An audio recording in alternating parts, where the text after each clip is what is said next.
Manchester City will hope to take another stride towards winning the Premier League on Monday before putting their title charge on hold for 3 weeks. Pep Guardiola's league leaders will bid to claim the first of the 4 victories they need to secure the crown as they face Stoke at the Bet365 Stadium. Yet that will be their last action until facing Everton at Goodison Park on March 31st. Next week's scheduled game against Brighton has been postponed owing to the Seagulls' continuing involvement in the FA Cup, while there is also an international break before that next fixture. Guardiola wants to sign off in positive fashion but is taking nothing for granted against the relegation-threatened Potters, despite thrashing them 7-2 earlier in the season.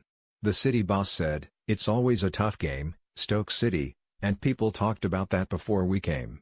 We were lucky last season to win there. When we face teams who are fighting to stay in the Premier League it is complicated.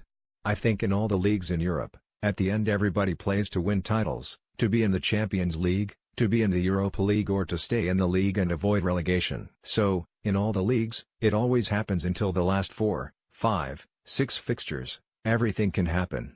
Stoke was Guardiola's first Premier League away game after taking over at City in 2016. His side prevailed 4-1 but it took 2 late goals to kill off a second-half fight back from the hosts. Guardiola wants his players to put thoughts of the title or the Champions League quarter-finals aside and concentrate on Stoke. They will then use some of their break between fixtures to travel to Abu Dhabi, home of their owner Sheikh Mansour, for a warm-weather training camp.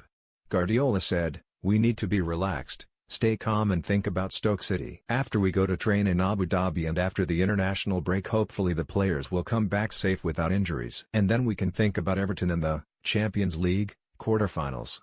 Speaking further about Abu Dhabi, Guardiola said, "Instead of being here, where we have been fighting for 8 months with the weather, we will go there and train the same way but in better conditions.